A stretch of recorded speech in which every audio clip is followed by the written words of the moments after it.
Au Sénégal, la victoire est sans appel pour Ousmane Sonko et Bassirou Diomaye Faye. Après le triomphe du second à l'élection présidentielle il y a 8 mois, le tandem exécutif au Sénégal est désormais en position de force à l'Assemblée nationale. Merci d'avoir pris le rendez-vous des actualités d'ici et d'ailleurs.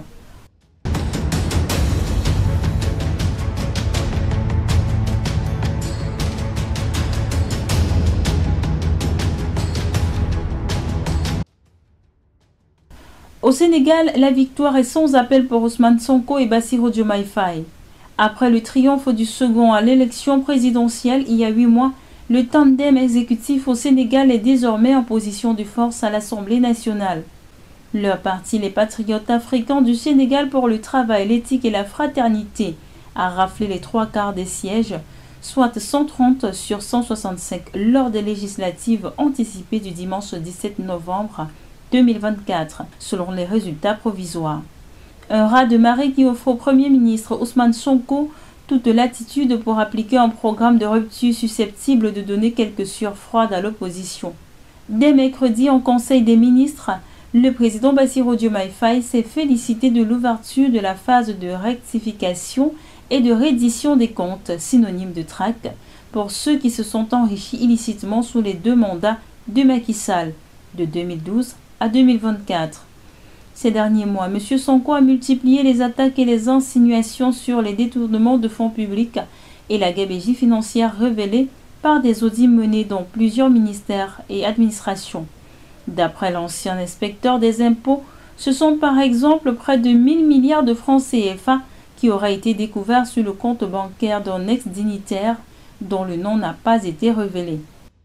Au Mali, le Premier ministre sortant Choguel Kokala Maïga a passé officiellement le témoin à son successeur, le général de division Abdoulaye Maïga, vendredi 22 novembre 2024. Cette cérémonie s'est tenue à la primature de Bamako. Dans son allocution, Choguel Kokala Maïga a exprimé sa gratitude et souhaité du succès à son successeur. Vous connaissez déjà le fonctionnement de la machine. Je vous remercie et vous souhaite bon courage, a-t-il déclaré. Le général de division Abdoulaye Maïga, nouveau chef du gouvernement, a accompagné avec courtoisie son prédécesseur à sa sortie de la primature. Entre Jacob Zuma et l'ANC, c'est définitivement fini. Le parti a entériné vendredi l'exclusion de l'ancien dirigeant. Cela implique le rejet de l'appel formé par Jacob Zuma. C'est en juillet 2024 que le parti a prononcé pour la première fois l'exclusion de l'ancien président. Au sein du parti de Nelson Mandela, Jacob Zuma est accusé d'avoir pris la tête d'une formation politique rivale, l'Umkhonto Wesizwe, formation issue de l'ancienne branche armée de l'ANC, présente aux législatives de mai. Ce verdict rendu dans un contexte de tension politique symbolise une rupture. La position de Jacob Zuma dans le parti Umkhonto Wesizwe avait fait très mal à l'ANC qui, pour la première fois, a perdu la majorité absolue au Parlement, se contentant de 40%, et a été contraint de collaborer avec l'opposition. Ayant intégré l'ANC en plein apartheid en 1959, Jacob Zuma est l'un des vétérans de ce parti créé en 1912 et un des héros de la lutte contre le régime de l'apartheid. Élu à la présidence de son pays en 2009, il sera contraint à la démission en 2018, soit un peu plus d'1 an avant la fin de son mandat pour des faits de corruption très graves. Malgré sa déchéance, Jacob Zuma garde une forte popularité au sein d'une partie de la population et même dans une certaine frange de l'ANC.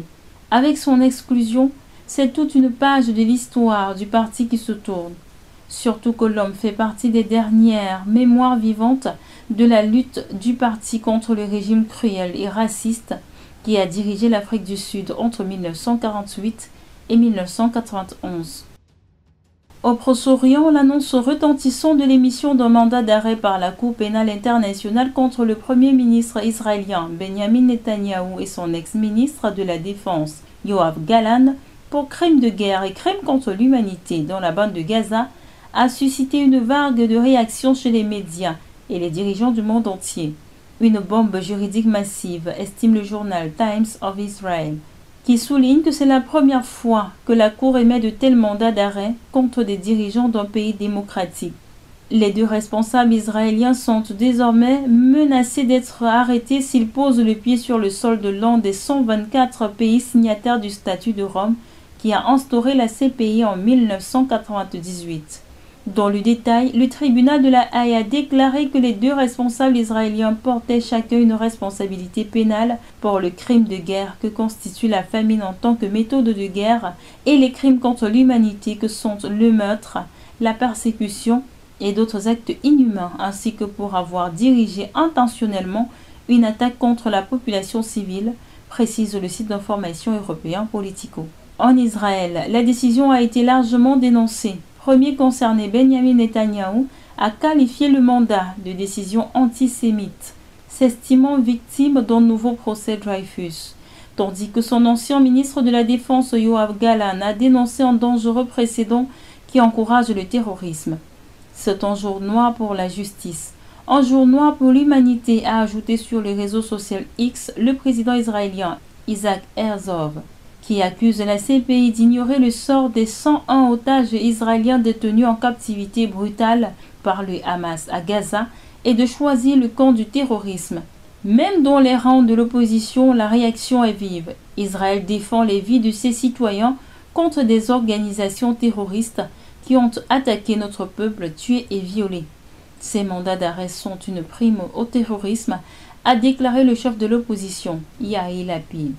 Si cette décision risque, d'après le Israel Times, d'isoler complètement Benjamin Netanyahou et de compliquer les efforts visant à négocier un cessez-le-feu pour mettre fin à un conflit qui dure depuis 13 mois, les conséquences sont atténuées par l'alliance de l'État hébreu avec les États-Unis, qui ne sont pas signataires du statut de Rome et ne sont donc pas tenus d'appliquer l'ordre d'arrestation. C'est ici que s'achève ce flash d'information. Merci de l'avoir suivi. À très bientôt.